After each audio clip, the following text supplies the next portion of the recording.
तो बोर्ड सबको विजिबल है? Yes sir. आवाज आ रही है?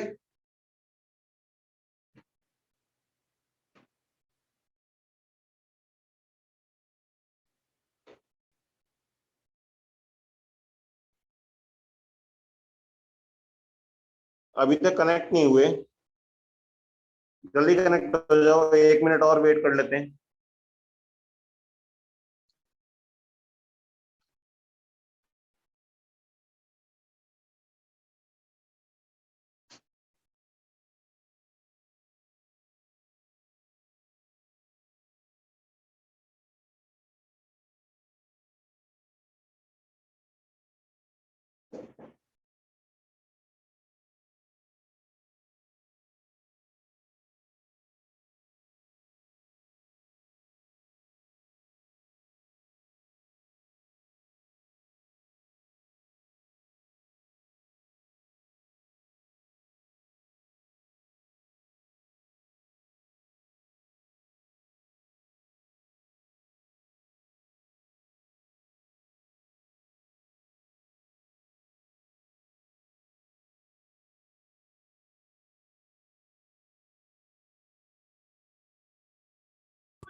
हाँ, तो good morning everyone. Good morning sir. कैसे हो सब लोग? सब लोग अच्छे हो? हाँ सर। यस। ठीक है, तो बोर्ड विजिबल है? हाँ सर। तो स्टार्ट करते हैं। देखो रिकॉर्डिंग कर रहा है ना चैतन्य? Yes sir. ओके। तो लास्ट क्लास में अपने जो है नंबर ऑफ इमेज की बात कर रहे थे, उसके अंदर मैंने जैसे बताया था तुम्हें कि अपन 3 मिरर्स वाला एक एग्जांपल करते हैं, इसको कैसे हैंडल करते हैं। तो एक एग्जांपल है सिंपल सा कि 3 flat mirrors are arranged mutually perpendicular to each other. तीनों एक दूसरे के परपेंडिकुलर है। तो find out number of distinct image कितने होंगे। तो इसको तीनों परपेंडिकुलर मिरर प्लेस करने का सबसे आसान तरीका क्या होगा कि जैसे अपने पास जो रूम है, रूम की दो दो सक्सेसिव जो वॉल्स है, ये इन पे 2 मिरर प्लेस कर दो, एक इन दोनों के ऊपर प्लेस कर दो। तो तीनों के बीच में आपस में जो एंगल होगा वो 90 डिग्री हो जाएगा, तीनों परपेंडिकुलर हो जाएंगे। इनके बीच में अगर कहीं पे ऑब्जेक्ट होगा तो नंबर ऑफ इमेज कितने बनेंगे, ये अपने को निकालना है। निकाल सकते हो? अरे ट्राई कर सकते हो ना? 7 images। 7, very good. बाकी लोग भी ट्राई करो जल्दी, 1 मिनट का टाइम है।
इधर ध्यान दो।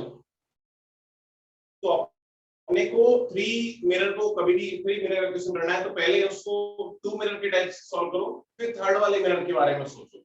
पहले मान लेते हैं कि अपने दो ही मिरर प्लेस किए हुए और दो मिरर अगर एक दूसरे के परपेंडिकुलर है और यहाँ पे कहीं पे ऑब्जेक्ट है तो उससे नंबर ऑफ इमेज निकाल सकते हैं अपन कि या तो डायरेक्टली पता होगा लास्ट क्लास में जो अपन ने केस लिया तो, या फिर एन से भी कर सकते हो कि एन जो होगा 360 अपॉन 90 4 हो जाएगा और एन जो है वो इवन है, इवन यानी number of image from two mirror equal to हो जाएगा n-1 यानी 3।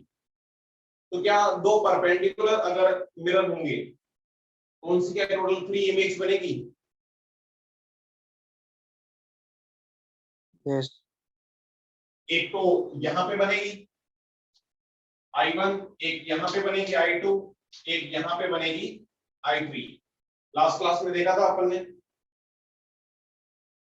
अब जो है अब अपन ने क्या किया, ये जो पूरा सिस्टम था इस पूरे के ऊपर एक और मिरर प्लेस कर दिया।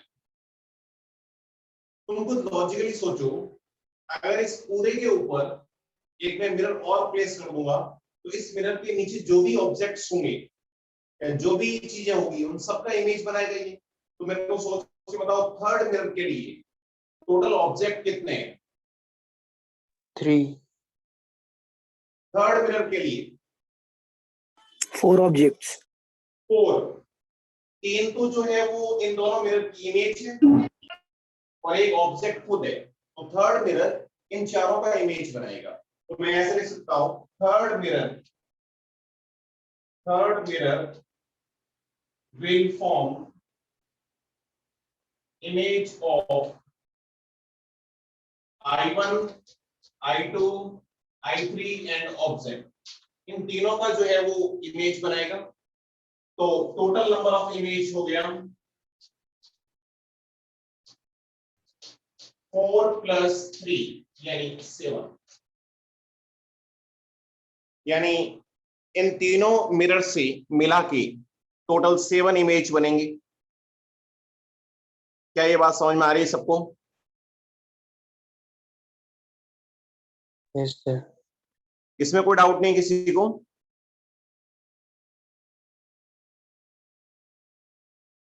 एनीवन? Any doubt?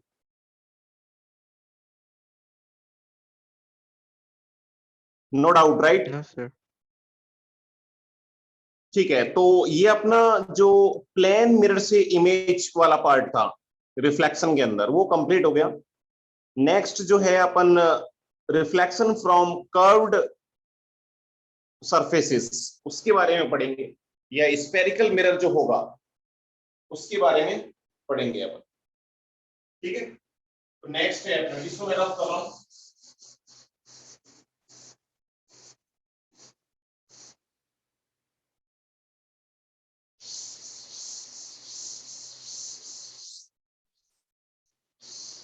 तो नेक्स्ट है, अच्छा ये इंपॉर्टेंट पार्ट है थोड़ा, और इसके बेसिक्स अगर अच्छे से क्लियर होंगे जो इस आज के लेक्चर में अपन पढ़ेंगे वो थोड़ा सा अच्छे से, अगर अपने को डेफिनेशंस वगैरह या कौन से पॉइंट्स को क्या बोलते हैं, कैसे अपने को इमेज बनानी है, ये अगर बेसिक्स क्लियर है तो तुम आराम से रे डायग्राम बना सकते हो, और आराम से अगर रे डायग्राम बना सकते हो तो तुम इमेज भी आराम से बना सकते हो, सारी कैलकुलेशन कर सकते हो। बहुत सिंपल से है। जैसे तुमने देखा होगा रिफ्लेक्शन को अगर मैं अगर बहुत शॉर्ट में वापस से रिवाइज करें प्लेन मिरर से रिफ्लेक्शन को, तो बहुत सिंपल और बहुत छोटा टॉपिक है। कैसे? एक तो चीज ध्यान रखनी है, रिफ्लेक्शन के अंदर I = R होता है, पहली चीज। दूसरी चीज जो अपने को ध्यान रखनी है वो अगर इंसिडेंट रे को अगर रोटेट करोगे तो रिफ्लेक्टेड रे उसी डायरेक्शन में थीटा से रोटेट हो जाएगी। मिरर को रोटेट करोगे, सॉरी इंसिडेंट रे को रोटेट करोगे तो ऑपोजिट डायरेक्शन के अंदर थीटा से रोटेट हो जाएगी, और मिरर को रोटेट करोगे तो डबल एंगल से उसी डायरेक्शन में रोटेट हो जाएगी रिफ्लेक्टेड रे। उसके बाद अपन ने ऑब्जेक्ट और इमेज की वेलोसिटी देखी थी, तो और ऑब्जेक्ट और इमेज की पोजीशन देखी थी प्लेन मिरर से, जितना ऑब्जेक्ट परपेंडिकुलर आगे बनता है उतना ही परपेंडिकुलर पीछे इमेज होता है।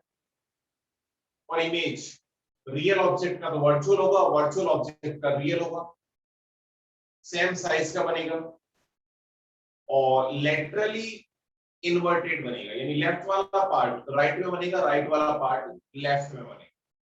लेटरल इन्वर्जन सबको पता होना चाहिए। जैसे अगर ऑब्जेक्ट ऐसा है तो इमेज ऐसा बनेगा, ऑब्जेक्ट ऐसा है तो इमेज ऐसा बनेगा। तुम केमिस्ट्री में देखते हो ना, केमिस्ट्री में जो तुम मिरर इमेज बनाते हो वो एक्चुअली प्लेन मिरर से ही बनाते हो। उसको मिरर इमेज नाम इसलिए बोला है, प्लेन मिरर का ही वहां पे सारी चीजें हैं। तो इसलिए तुमने देखा होगा, तुमने जब आइसोमेरिज्म पढ़ा होगा वहां पे पढ़ा होगा कि कौन इस पे सुपर इम्पोज होता है या नहीं होता है, या उसका मिरर इमेज है या नहीं है, एनेंसियोमर कौन होते हैं, डायस्टेटिमर कौन होते हैं, ये वहां पे पढ़ते होंगे। उसके बाद अपन ने देखा था कि इमेज और ऑब्जेक्ट की वेलोसिटी क्या होती है। तो अपन ने देखा था कि अगर ऑब्जेक्ट को v वेलोसिटी से परपेंडिकुलर मूव कराएं तो इमेज भी v वेलोसिटी से ऑपोजिट डायरेक्शन में मूव करती है। पैरेलल मूव करेगा तो इमेज भी पैरेलल मूव करेगी। मिरर को अगर मूव करवाएं तो मिरर अगर पैरेलल मूव करेगा तब तो कोई इफेक्ट नहीं आएगा, क्योंकि ऑब्जेक्ट और इमेज की position with respect to mirror perpendicular position same है। लेकिन इमेज सॉरी मिरर अगर परपेंडिकुलर मूव करेगा तो उसका डबल इफेक्ट आएगा। Double effect in the sense कि मिरर अगर v वेलोसिटी से मूव करेगा तो सेम डायरेक्शन के अंदर इमेज डबल वेलोसिटी से मूव करेगा। उसके बाद प्लेन मिरर से, दो मिरर से नंबर ऑफ इमेज देखा था। अच्छा, बीच में एक और चीज अपन ने डेविएशन भी देखा था। तो डेविएशन अगर एक सरफेस है या एक मिरर है तब तो होता है पाई माइनस 2i, और अगर टू मिरर है तब होता है 360 माइनस 2 थीटा। तो ये रिफ्लेक्शन के अंदर किसी को कोई डाउट हो तो बता दो मेरे को एक बार वापस से। प्लेन मिरर से रिफ्लेक्शन के अंदर किसी भी पार्ट में कोई डाउट?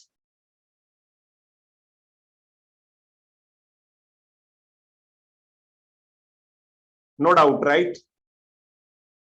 ओके, चलो तो अब नेक्स्ट टॉपिक अपने स्टार्ट करते हैं। Reflection from curved surface.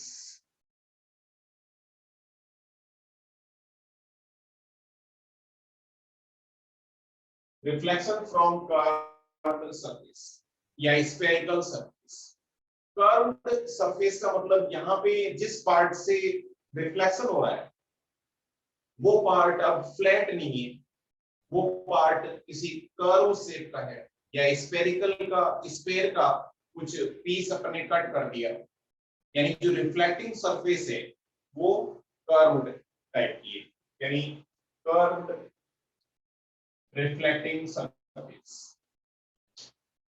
Reflecting surface अगर फ्लैट नहीं है उनके बारे में अपन देख रहे हैं। तो जनरली बहुत सिंपल सी बातें हैं कि अपन क्या करते हैं कि कर्व्ड मिरर बनाते कैसे हैं। अपन क्या करते हैं कि एक स्क्वायर ले लेते हैं और उसको तुम कट कर दो, तो उसका सेमी पार्ट जो है, सेमी हाफ हो या कोई भी सेमी पार्ट जो होगा उसको किसी एक तरफ से पॉलिश कर दो, तो पॉलिश के ऑपोजिट वाला जो साइड होगा वो अपने लिए रिफ्लेक्टिंग सरफेस का काम करेगा और वो कर्व टाइप का बन जाएगा। जैसे कैसे बनाते हैं या कौन सी साइड को पॉलिश करते हैं, क्या नाम होता है उनको देखते हैं। जैसे देखो, जैसे ये अपने पास इस टाइप का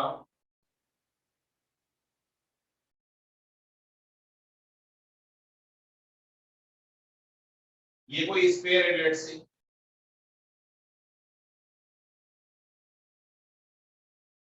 ऐसे ऐसे एक और बना लेता हूं, दोनों को साथ में देख लेते हैं।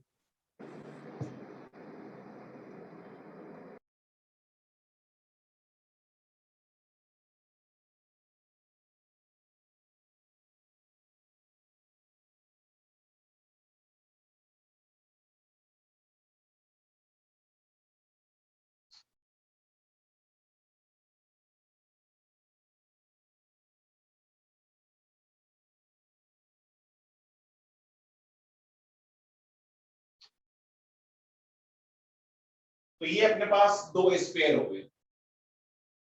अब इस स्फीयर से अगर मेरे को मिरर बनाना, तो मिरर बनाने का आसान तरीका क्या होता है, कोई भी जो ट्रांसपेरेंट ग्लास है उस ग्लास से किसी एक तरफ पॉलिश कर दो, तो दूसरी तरफ जो है रिफ्लेक्टिंग सरफेस बन जाएगी। मतलब अब जो रेस आएगी वो ट्रांसमिट नहीं हो सकती, यानी उस सरफेस से रिफ्लेक्ट हो जाएगी, यानी जो अदर मीडियम है वो बहुत ज्यादा डेंसर हो गया, उस मीडियम में कोई भी रे ट्रेवल नहीं करेगी। तो अब पॉलिश करने का दो तरीके हैं मेरे पास, या तो तुम इनर सरफेस को पॉलिश करो या आउटर सरफेस को पॉलिश करो। जैसे दोनों को कर लेते हैं। एक बार लेट से कि अपन ने आउटर सरफेस को पॉलिश कर, outer surface is polished, outer surface is polished. एक तरीका तो ये है, एक तरीका ये है कि तुम इनर सरफेस को पॉलिश करो इस टाइप से, इनर सरफेस को पॉलिश करो। तो अगर इनर सरफेस को पॉलिश करोगे, या इसको इधर बनाने की बजाय मैं ऐसा बना लेता हूं,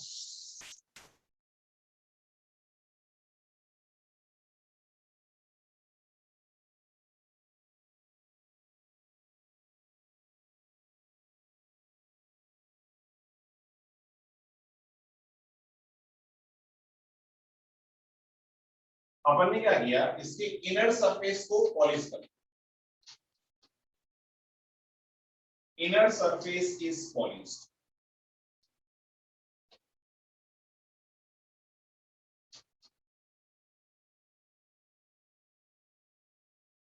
तो एक बार तो अपन ने क्या किया कि आउटर सरफेस को पॉलिश किया, एक बार इनर सरफेस को पॉलिश।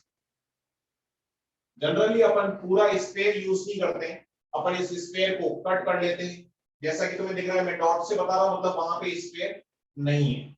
लेकिन पूरा सर्कल बनाए, पूरा स्फीयर बनाने का अपना मोटिव ये है कि अपने को समझ में आना चाहिए कि ये स्फीयर का ही पार्ट है, यानी इसका सेंटर कहां पे होगा, इसकी रेडियस कितनी होगी, ये सारी चीजें अपने को पता होनी चाहिए। तो एक तरीका तो है कि मैंने आउटर सरफेस को पॉलिश कर दिया, एक तरीका है कि इसकी इनर सरफेस को पॉलिश कर। तो स्फीयर है तो इसकी ये जैसे इसका सेंटर हो गया और ये इसकी रेडियस हो गई, ऐसे कैसे, ये इसका सेंटर हो गया और ये इसकी रेडियस हो। अब ऑब्वियसली बात है कि इसके अंदर तो ये जो अंदर वाली सरफेस है, अगर आउटर सरफेस को पॉलिश किया है तो इनर सरफेस होगी, इनर सरफेस इज रिफ्लेक्टिंग होगी, और अगर इनर सरफेस को पॉलिश किया है तो आउटर सरफेस इज रिफ्लेक्टिंग होगी। पहली चीज। उसके बाद नेक्स्ट बात है,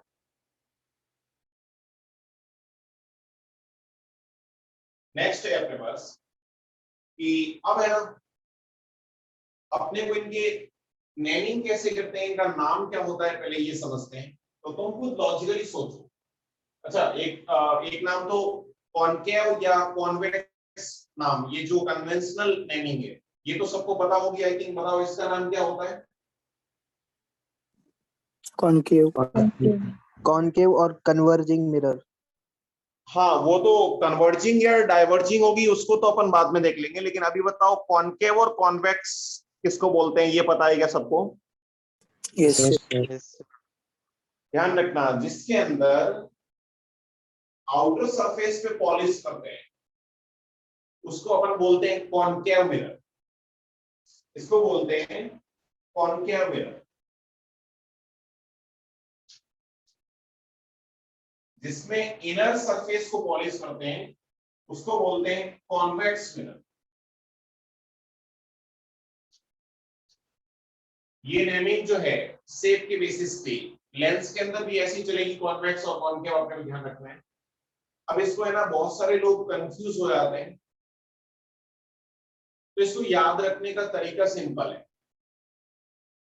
तुम ऐसे ध्यान रखो, तुम लॉजिकली सोचो कि अपने लिए ऑप्टिक्स के अंदर कौन सी वाली सरफेस ज्यादा इंपॉर्टेंट है, जो पॉलिश्ड है या जो रिफ्लेक्टिंग सरफेस है? Reflecting. रिफ्लेक्टिंग। रिफ्लेक्टिंग, पॉलिश से तो अपने को कोई मतलब ही नहीं। तो रिफ्लेक्टिंग सरफेस, अच्छा कैविटी क्या होता है? कैविटी का मतलब जो अंदर धंसा हुआ है। अगर रिफ्लेक्टिंग सरफेस कैविटी के टाइप से हो, कैविटी है ना अंदर की तरफ, ये कैविटी को इधर से देखोगे तब कैविटी दिखेगी ना अपने को। कैविटी का मतलब क्या होता है? अंदर की तरफ धसी हुई। सही बात है ना? Yes sir. तो इसको जो अपनी काम की सरफेस है, इधर से देखोगे तो अपने को कैविटी दिखेगी, यानी कैविटी वाला पार्ट अगर रिफ्लेक्टिंग हो तब तो कॉनकेव होगा। कॉन्वेक्स का मतलब अंदर वाले पार्ट जो है पॉलिश्ड है, रिफ्लेक्टिंग सरफेस बाहर की तरफ निकली हुई है। रिफ्लेक्टिंग सरफेस बाहर की तरफ निकली हुई, मतलब अपने कहने का मतलब है कि रिफ्लेक्टिंग सरफेस अगर ऐसी है कैविटी के टाइप से, तब तो ये जो है वो कॉनकेव हो जाएगा। लेकिन रिफ्लेक्टिंग सरफेस ऐसी है, यानी इधर से रेज आएगी तो रेज को ये तो पार्ट अंदर धसा हुआ मिलेगा, लेकिन इसमें बाहर निकला हुआ मिलेगा। तो ये तो अपने लिए क्या है? कॉनकेव है। रिफ्लेक्टिंग सरफेस अगर बाहर निकली हुई हो तो कॉन्वेक्स है। रिफ्लेक्टिंग सरफेस अगर अंदर धसी हुई हो तो कॉनकेव होगा। ऐसे ध्यान रखो। तो पहले नाम तो ये हो गया कि कॉनकेव और कॉन्वेक्स क्या होता है। उसके बाद एक और नेमिंग होती है इनकी, वो नेमिंग होती है based on the reflection. Reflection के बेसिस पे भी नेमिंग होती है इनकी। कैसे होती है देखो, वो नेमिंग होती है जैसे अपने पास कॉनकेव मिरर है, कॉनकेव मिरर से रिफ्लेक्शन करवाता है। मैं छोटा सा अभी ज्यादा अपने कर्व्ड सरफेस से रिफ्लेक्शन कैसे करवाते हैं ये नहीं पढ़ा, लेकिन रिफ्लेक्शन के लॉज तो सब जगह एप्लीकेबल होंगे। रिफ्लेक्शन के लॉज तो सिंपल है। रिफ्लेक्शन के लॉज क्या होते हैं कि भाई आई इक्वल टू आर होगा। कोई भी रे जो आएगी उसका नॉर्मल के साथ एंगल और रिफ्लेक्टेड रे का नॉर्मल के साथ एंगल सेम होगा। रिफ्लेक्शन में हर जगह वैलिड होगा। तो उसकी बेसिस पे मैं कुछ अच्छा तुम खुद सोच के बताओ, जो कर्व्ड सरफेस है, जो ये जो रेस या जो लाइन सेंटर से पास करेगी या सेंटर से पास करने वाली हर लाइन इस सरफेस के परपेंडिकुलर होती है। Yes sir.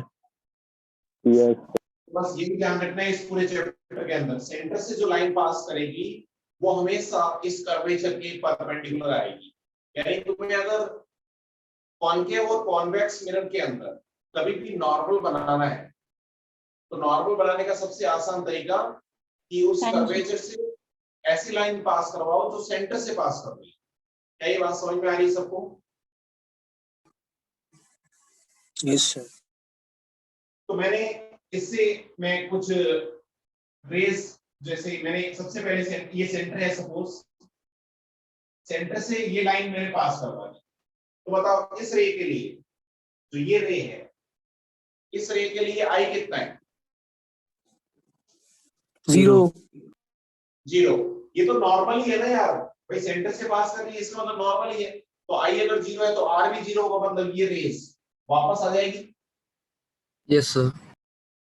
ऐसे कैसे?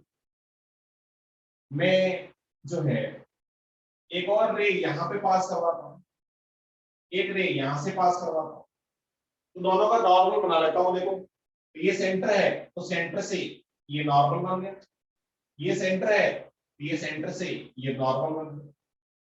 तो इस रे का ये जितना एंगल होगा उतना ही रिफ्लेक्टेड रे का एंगल होगा, मतलब ये इधर आ जाएगी। ऐसे कैसे? इसका इसके साथ ये जो एंगल होगा उसके अकॉर्डिंग ये रे भी यहाँ पहुंच जाएगी।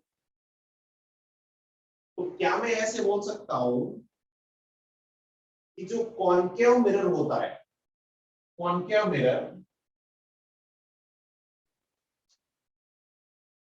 ये जो रेस आ रही है अपने पास, ये कॉन्केव मिरर पे जो रेस आ रही है, उन रेस को ये कन्वर्ज करने का ट्राई कर रहा है। कन्वर्ज का मतलब समेटने का ट्राई कर रहा है, फैलाने का, इकट्ठा करने का ट्राई कर रहा है। देखो ऐसे रेस आ रही थी, इनको इन्होंने मिला के यहाँ पे लेके आ गए।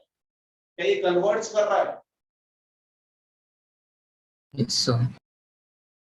इसीलिए कॉन्केव मिरर को अपन क्या बोलते हैं बताओ?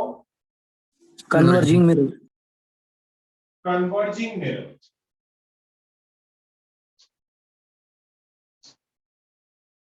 तो आई थिंक ये समझ में आ रहा होगा सबको कि कॉन्केव मिरर को कन्वर्जिंग मिरर क्यों बोलते हैं।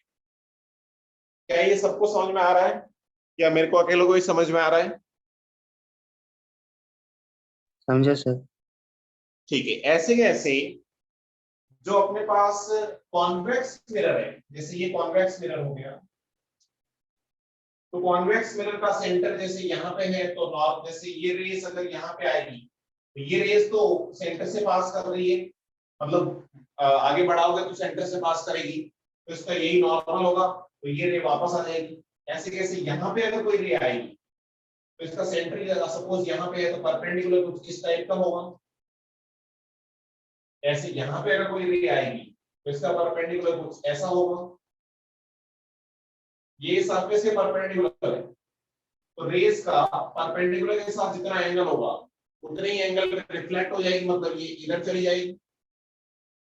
जितना एंगल ये उतना ही एंगल ये, ऐसे कैसे ये भी इधर चली जाएगी, जितना एंगल ये उतना ही एंगल ये। तो क्या ये Diverging mirror. जो अपने पास कॉन्वेक्स मिरर है, कॉन्वेक्स मिरर, क्या ये रेस को डाइवर्ज कर रहा है, Yes, sir. फैलाने का ट्राई कर रहा है? जिधर रेस आई थी, आई तो पास पास में थी, लेकिन इन्होंने दूर पटक दिया, बहुत दूर फेंक दिया, इसको इधर फेंक दिया, इसको इधर फेंक दिया, फैला दिया। तो क्या इसको मैं डाइवर्जिंग मिरर बोल सकता हूं? Yes, sir. तो इसको अपन बोलते हैं डाइवर्जिंग मिरर। Diverging mirror. तो ये दोनों की जो नेमिंग है वो अपने ध्यान रखनी है। कॉन्केव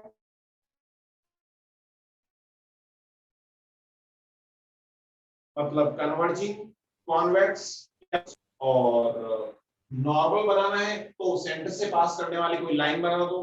रेडियस अपने को पता है कैसे बनाते हैं, कर्वेचर को एक तरफ पॉलिश कर दो, बाहर की तरफ पॉलिश करोगे तो कॉन्केव बनेगा, अंदर की तरफ पॉलिश करोगे तो कॉन्वेक्स बनेगा।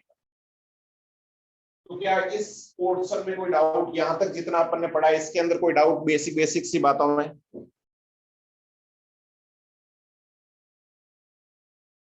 Anyone having any doubts? Sir, हाँ बोलो। सर जहाँ पे रे इंसिडेंट होगी वहीं पे नॉर्मल बनाना है ना? हाँ ऑब्वियसली बात है, वहीं पे बनाओगे तभी तो अपने को एंगल आई और आर निकालने में आसानी होगी। हर जगह दूसरी जगह हर जगह बनाने का क्या मतलब? हाँ सर। सर बना तो हर सकते हो, लेकिन अपने काम का नॉर्मल तो वही है ना।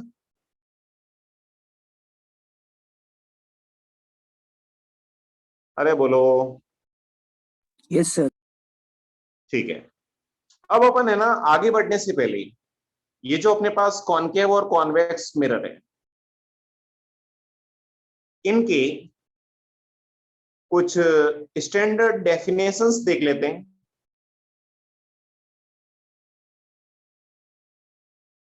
अच्छा यज्ञेश ने पूछा है हम स्मॉल अपर्चर के लिए, हाँ अभी थोड़ा सा इस लेक्चर में सब कुछ क्लियर हो जाएगा, किसके लिए अपन पढ़ेंगे, कौन सी रेस पढ़ रहे हैं, कौन सी रेस नहीं पढ़ रहे हैं, सर, सारी चीज क्लियर हो जाएगी। थोड़ा सा वेट कर लो। देखो मतलब अपन सर। किनकी स्टडी करेंगे, मार्जिनल क्या रेस होती है, पैराक्सियल क्या होती है, सब पढ़ेंगे। अभी अपन कुछ स्टैंडर्ड डेफिनेशन देख लेते हैं, उसके बाद आगे बढ़ते हैं। तो यहां तक इसको रफ कर दूं मैं, किसी को डाउट नहीं है? No sir. ठीक है।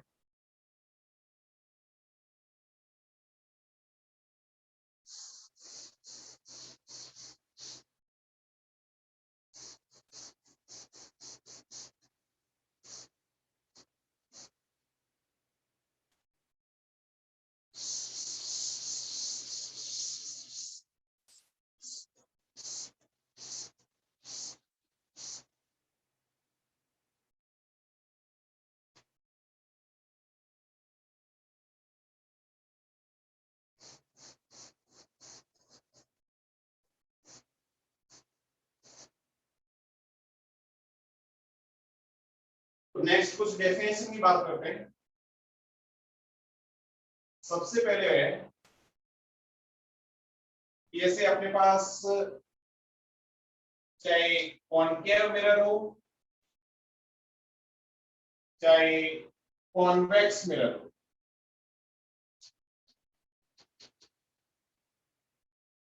अपने को पता है ये एक जो है स्फीयर का ही पार्ट है।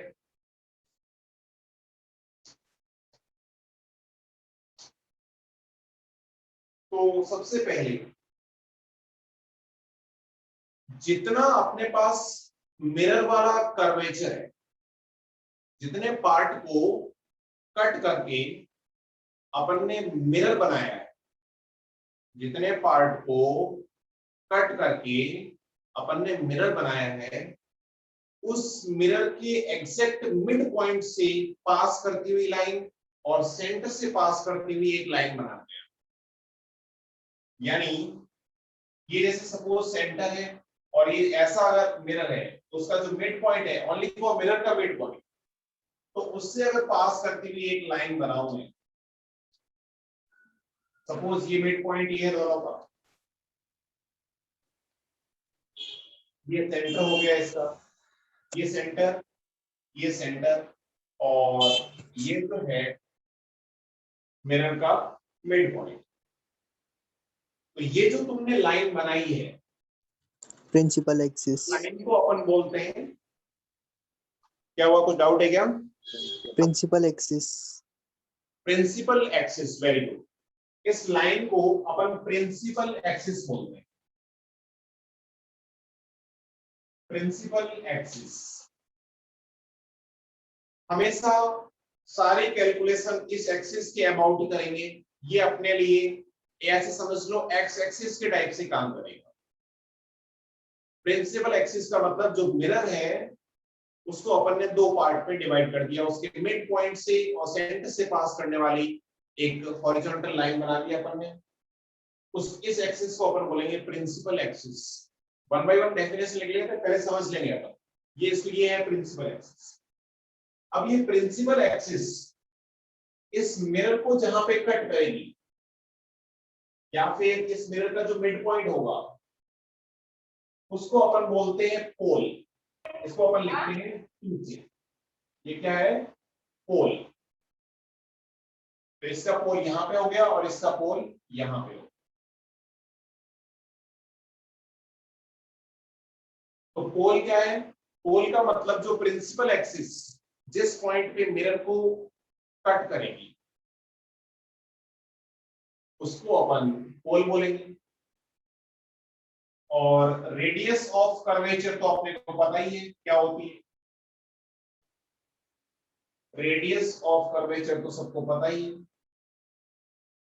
उसके बाद मिरर का सेंटर क्या है? मिरर का सेंटर का मतलब है कि जिस स्फीयर का वो पार्ट है उस स्फीयर का सेंटर ही एक्चुअली मिरर का सेंटर है। यानी जिस स्फीयर को कट करके अपन ने ये मिरर बनाया है उस स्फीयर का सेंटर जहां पे होगा उसको अपन इस मिरर का सेंटर भी बोलेंगे। तो ये कुछ छोटे छोटे से 3-4 पॉइंट्स हैं।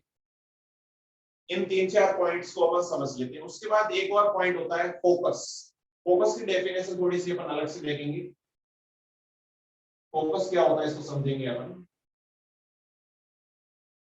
तो अभी इन तीन सेंटर, पोल, रेडियस और प्रिंसिपल एक्सिस, इसमें कोई डाउट किसी को?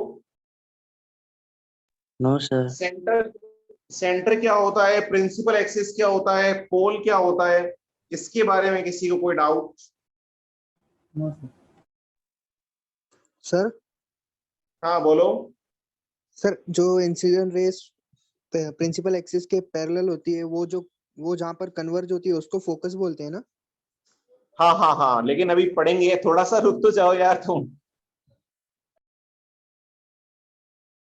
ठीक है, वो कन्वर्ज तो कॉनकेव में होगी, डाइवर्ज जो है वहां पे होगी। तो कन्वर्ज होती हुई एपियर होगी कॉन्वेक्स में, तो कॉनकेव में एक्चुअली कन्वर्ज होगी।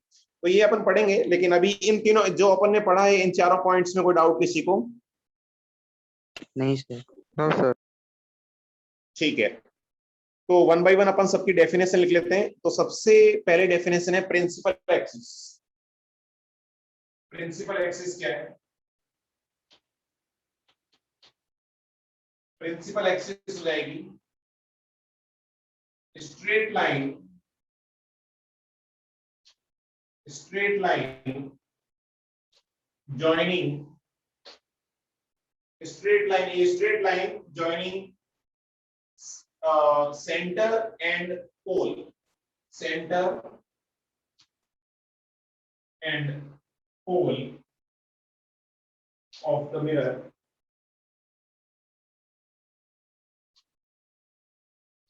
सेंटर और पोल को ज्वाइन करने वाली जो स्ट्रेट लाइन होगी उसको प्रिंसिपल एक्सिस बोलेंगे। और ध्यान रखना प्रिंसिपल एक्सिस ऑब्वियसली बात है सेंटर से पास कर रही है, इसका मतलब पोल पे मिरर के परपेंडिकुलर होगी, perpendicular to mirror and pole. पोल पे ये परपेंडिकुलर जो है मिरर के परपेंडिकुलर होगी। और ये तो वैसे अपने को पता ही है कि सेंटर से पास करने वाली हर लाइन इस कर्वेचर के परपेंडिकुलर होगी। उसके बाद नेक्स्ट है पोल। क्या होता है पोल? तो पोल हो जाएगा जिसको अपन P से डिनोट करेंगे, सेंटर ऑफ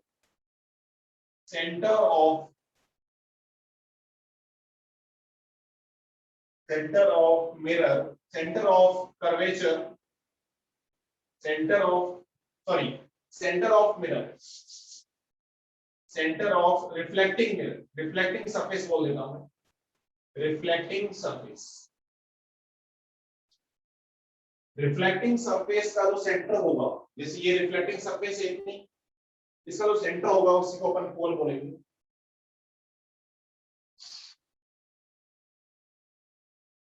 उसके बाद सेंटर जिसको बोलेंगे, जिसको सी से डिनोट करेंगे। अच्छा, इसको पोल को वर्टेक्स भी बोलते हैं, पोल को अपन वर्टेक्स भी बोलते हैं मैथ्स की लैंग्वेज में। सेंटर क्या होता है? सेंटर, तो सेंटर ऑफ मिरर एक्चुअली अपन वही लेते हैं जो सेंटर ऑफ स्फेरिकल सरफेस है। Centre of spherical surface is called as center of mirror। Same बात है। तो center of mirror is actually center of mirror is actually center of spherical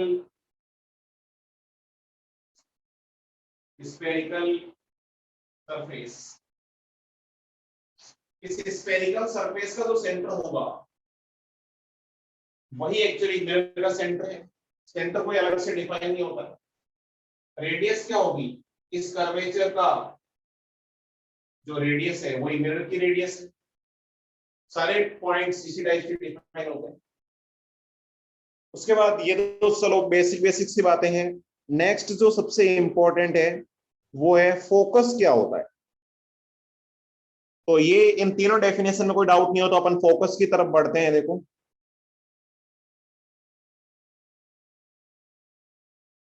इन तीनों में कोई डाउट नहीं है? No sir. ठीक है, रफ कर दूं मैं इन तीनों को? Yes sir. ठीक है,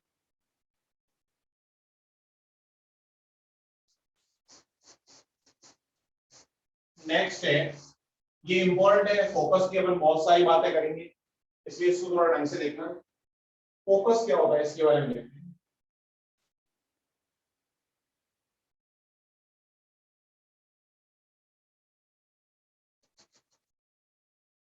फोकस क्या होता है? Focus of mirror.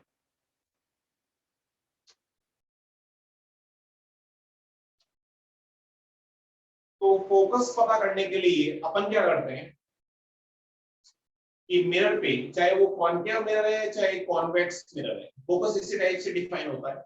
Upon parallel raise incident करवाते, पैरेलल रेज इंसिडेंट करवाते हैं, और जहां पे वो पैरेलल रेज मिलती है प्रिंसिपल एक्सिस पे, वही पॉइंट अपने लिए फोकस है। तो देखो जैसे ये कॉन्केव मिरर है, ये कॉन्केव हो गया और ये कॉन्वेक्स हो गया, ये प्रिंसिपल एक्सिस के पैरेलल अपन ने कोई रेज इंसिडेंट करवाई। तो सबसे पहले इन रेस, ये रेस कहां जाएगी, नॉर्मल बना लो I इक्वल टू R, ये लो नॉर्मल बना लिया, इधर भी ये नॉर्मल बना लिया, तो ये जितना एंगल होगा I उतना ही ये R होगा, तो ये लो R बन गया।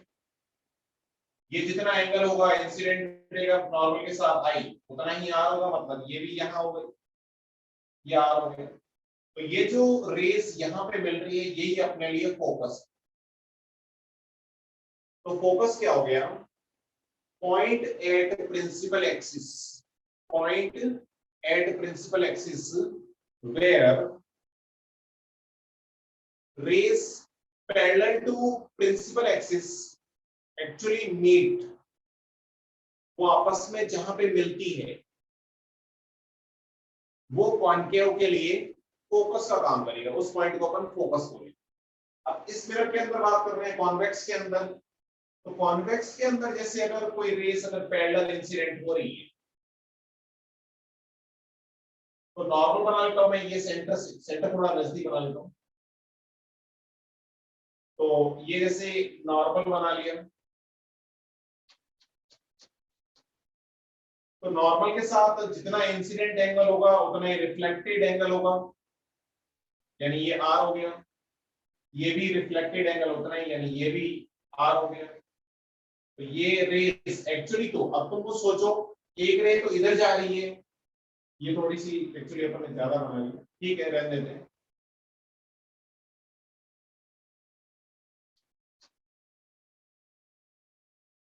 ये रेस एक तो इधर जा रही है और एक इधर जा रही है, तो क्या ये रेस आपस में एक्चुअली कभी मिलेगी क्या? No, they are No, sir. क्या हुआ? नहीं मिलेगी सर। virtually एक्चुअली ये कभी भी नहीं मिलेगी, लेकिन वही बात है कि अपन इनको एक्सटेंड करके प्रिंसिपल एक्सिस पे मिला सकते हैं, लेकिन अपने को मिलती, मतलब अगर कोई रिफ्लेक्टेड रेस को अगर देखेगा तो उसको लगेगा कि सर आपका आवाज अटक रहा है। प्रिंसिपल एक्सिस को कट करते हुए आ रही है, क्योंकि उसको तो नहीं, यानी इनको अगर अपन एक्सटेंड करवा दें तो शायद मिल सकती है। तो ये अपने लिए फोकस हो गया। तो कॉन्वेक्स केस में मैं कैसे फाइंड कर सकता हूं कि जहां पे पैरेलल रेस एक्चुअली तो नहीं मिलेगी लेकिन मिलती हुई अपीयर होगी प्रिंसिपल एक्सिस पे, तो उस पॉइंट को अपन फोकस बोलेंगे। तो मैं इसको फोकस ऑफ मिरर को इस तरह से डिफाइन कर सकता हूं, a point at principal axis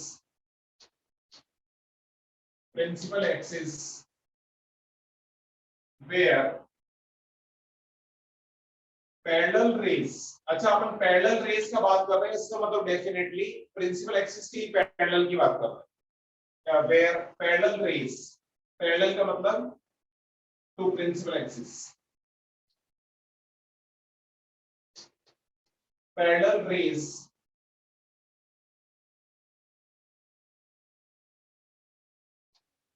meet, ये तो कहां पे होगा, कॉन्केव में, और appear to be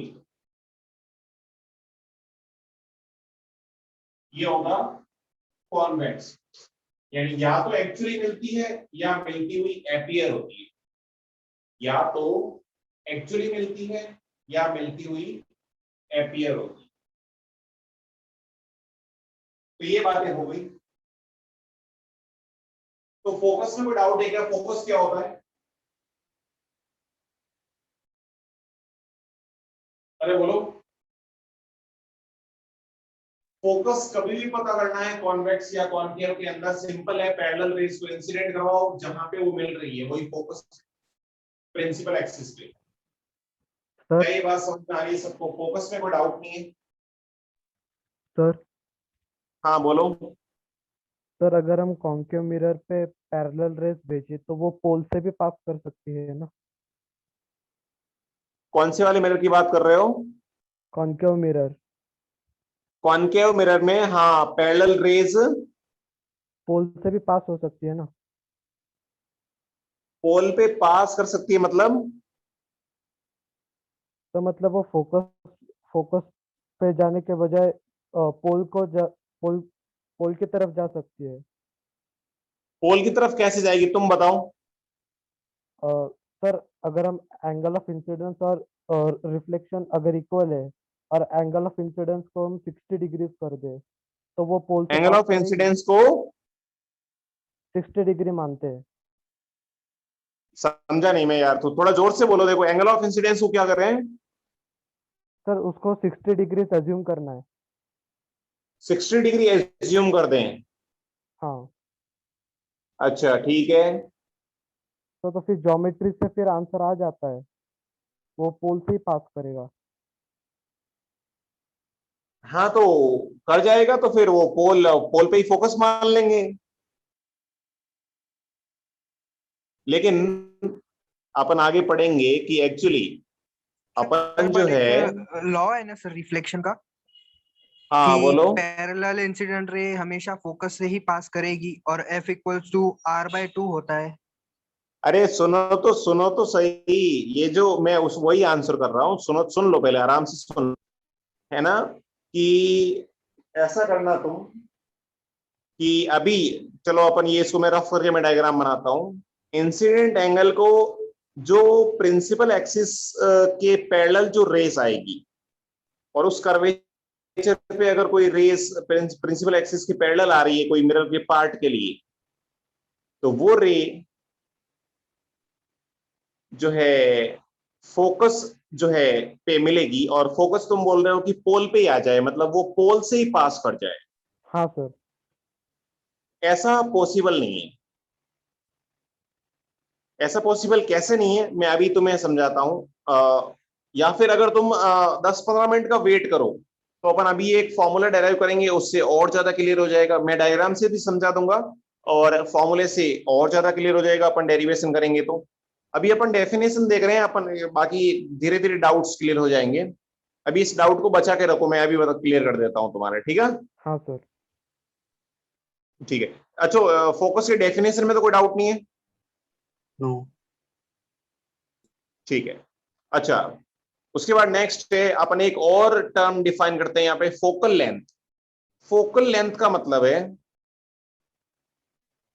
कि जो फोकस है उस फोकस की पोल से डिस्टेंस कितनी है उसको अपन बोलते हैं फोकल लेंथ। फोकल लेंथ क्या है? फोकल लेंथ, ये भी बहुत इंपॉर्टेंट टर्म है। फोकल लेंथ, जिसको अपन पूरे चैप्टर के अंदर स्मॉल एफ से डिनोट करें। फोकल लेंथ क्या होता है? Distance between focus and pole. अपन फोकस और पोल दोनों को डिफाइन कर चुके हैं। तो फोकस और पोल के बीच में जो डिस्टेंस होगी, जैसे फोकस और पोल, तो ये डिस्टेंस जो है ये फोकल लेंथ है एफ। ये फोकस और ये पोल, ये डिस्टेंस एफ है। तो फोकल लेंथ सिंपल, जैसे ये कोई मिरर है और पैरेलल रेस, ये प्रिंसिपल एक्सिस है, पैरेलल रेस यहाँ पे मिल रही है, यानी ये फोकस है, ये पोल है, तो ये जो लेंथ है वो फोकल लेंथ। पोल और फोकस के बीच में जो डिस्टेंस है उसी को अपन बोलते हैं फोकल लेंथ। सिंपल सी बात है। बताओ इसमें किसी को कोई डाउट? No sir. ठीक है, किसी को डाउट नहीं, राइट? तो मैं इसको रफ कर दूं क्या? Yes sir. सर ठीक है। तो आगे बढ़ने से पहले ही मैं, अब अपन क्या करते हैं कि ये जो फोकल लेंथ है और रेडियस है, इसके अंदर अपन रिलेशन निकाल लेते हैं। देखो, ठीक है, चलो। तो मैं इसको रफ कर दूं क्या? Yes sir. Yes.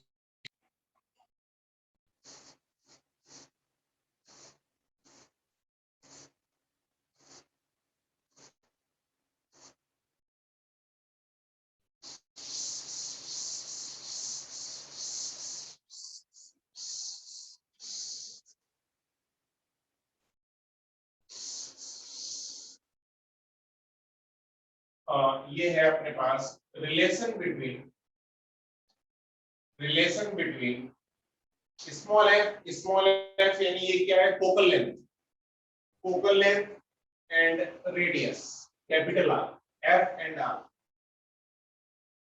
एफ और आर के अंदर जो है रिलेशन के बारे में बात कर रहे हैं। एफ का मतलब सबको पता है फोकल लेंथ होता है और आर का मतलब रेडियस होता है। इसमें आई थिंक किसी को कोई डाउट नहीं है, ठीक है। चलो, तो मैं कॉनकेव के लिए डिराइव करता हूँ, ये रिलेशन दोनों के लिए जो है एप्लीकेबल होगा। तो जैसे ये अपने पास कोई मिरर है, बहुत छोटा सा डेरिवेशन है,